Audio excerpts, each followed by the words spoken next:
ನಮಸ್ಕಾರ ಸ್ನೇಹಿತರೆ, ಇಲ್ಲಿ ನಾನು ಹಳೆಯ ಕಾಲದ ಹುರುಳಿಕಟ್ಟು ಸಾರು ಮಾಡಿದ್ದೇನೆ. ಈ ಹುರುಳಿಕಾಳಿಗೆ ಹಾರ್ಸ್ ಗ್ರಾಮ್ ಅಂತ ಸಹ ಕೂಡ ಹೇಳ್ತಾರೆ. ಈ ಹುರುಳಿಕಟ್ಟು ಸಾರನ್ನು ಸೂಪಾಗಿಯೂ ಬಳಸಬಹುದು ಅಥವಾ ಅನ್ನಕ್ಕೆ ಕೂಡ ಬಳಸಬಹುದು. ಇದರ ರೆಸಿಪಿ ನಿಮ್ಮ ಮುಂದೆ ಶೇರ್ ಮಾಡ್ತಿದ್ದು, ಹಳೆಯ ಕಾಲದ ರೆಸಿಪಿ ಇದು. ಈ ಸಾರು ಮಾಡಲು ಮೇನಾಗಿ ಬೇಕಿರುವುದು ಇದಕ್ಕೆ ಹುರುಳಿಕಾಳನ್ನು ನಾನು 1/4 ಕಪ್ನಷ್ಟು ತೆಗೆದುಕೊಂಡಿದ್ದೇನೆ. ಇದನ್ನು ನೆನೆ ಹಾಕಬೇಕು. ಒಂದು 8 ತಾಸುಗಳ ಕಾಲ ನೆನೆ ಹಾಕಬೇಕು. ನೋಡಿ, ಇಲ್ಲಿ ನೆನೆ ಹಾಕಿದ್ದೇನೆ. ಈ ಹುರುಳಿಕಾಳನ್ನು 8 ತಾಸುಗಳ ಕಾಲ ನೆನೆ ಹಾಕಬೇಕು. ನೆನೆ ಹಾಕಿ ಇಟ್ಟಿದ್ದೇನೆ. ನೆನೆ ಹಾಕಿದ್ದ ಹುರುಳಿಕಾಳು ಇದು.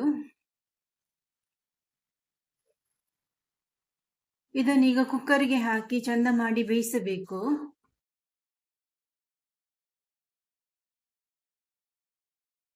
ನೆನೆ ಹಾಕಿದ ಹುರುಳಿಕಾಳನ್ನು ಕುಕ್ಕರಿಗೆ ಹಾಕ್ತಾ ಇದ್ದೇನೆ. ಇದಕ್ಕೆ ಸ್ವಲ್ಪ ನೀರನ್ನು ಜಾಸ್ತಿಯೇ ಹಾಕಬೇಕು. ಇದಕ್ಕೆ ಉಪ್ಪಾಗಲಿ ಹುಳಿ ಖಾರ ಏನೂ ಹಾಕಲಿಕ್ಕಿಲ್ಲ, ಹಾಗೇ ಬೇಯಿಸಬೇಕು.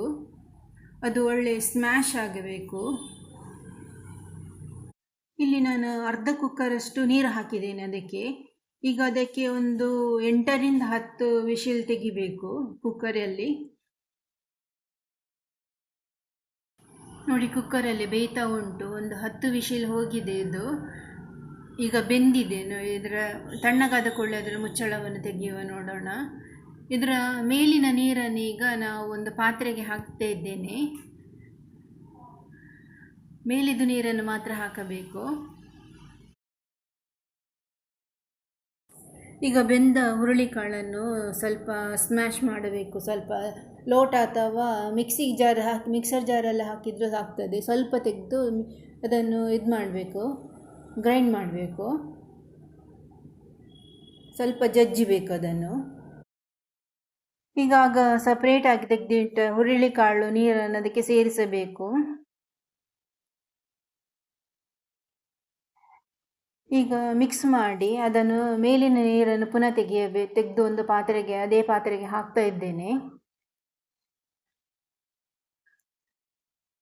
ಮೇಲಿದ ನೀರನ್ನು ಮಾತ್ರ ಹಾಕಬೇಕು. ಅದು ಸಪ್ರೇಟ್ ಮಾಡ್ತಾ ಇದ್ದೇನೆ. ಅಥವಾ ಜರಡಿ ಕೂಡ ಹಿಡಿಬಹುದು. ಸ್ವಲ್ಪ ಹುರುಳಿಕಾಳು ಬಿದ್ದರೆ ಏನು ತೊಂದರೆ ಇಲ್ಲ. ಈಗ ಅದನ್ನು ಬೇಯಿಸಿದ ಹುರುಳಿಕಾಳನ್ನು ಸಪ್ರೇಟ್ ಆಗಿ ಇಡ್ತಿದ್ದೇನೆ. ಈಗ ಇದನ್ನು ನಾನು ಗ್ಯಾಸ್ ಉರಿಸಿ ಗ್ಯಾಸಲ್ಲಿ ಇಡ್ತಾ ಇದ್ದೇನೆ. ಈ ಪಾತ್ರೆಯನ್ನು ಇಡ್ತಾ ಇದ್ದೇನೆ. ಈಗ ಅದಕ್ಕೆ ನೀರನ್ನು ಒಂದು ಲಿಂಬೆ ಗಾತ್ರದಷ್ಟು ಹುಳಿಯನ್ನು ಸೇರಿಸಿ ಅದಕ್ಕೆ ಹಾಕ್ತಾ ಇದ್ದೇನೆ. ಜೊತೆಗೆ ಒಂದು ಈರುಳ್ಳಿಯನ್ನು ಕೂಡ ಹಾಕ್ತಾ ಇದ್ದೇನೆ. ಇಲ್ಲಿ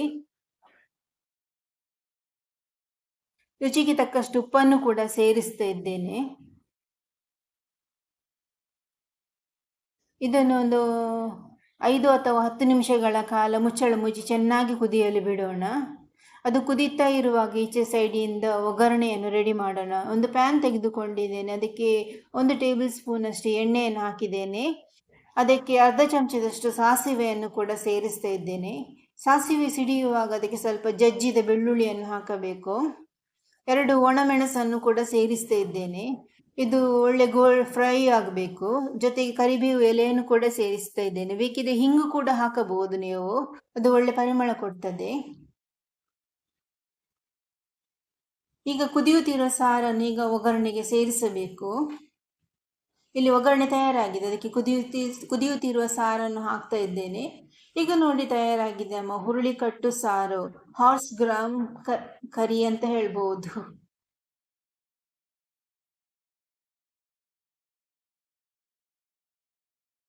ಈ ವಿಡಿಯೋ ಇಷ್ಟವಾದರೆ ಲೈಕ್, ಶೇರ್, ಕಮೆಂಟ್ ಮಾಡಿ.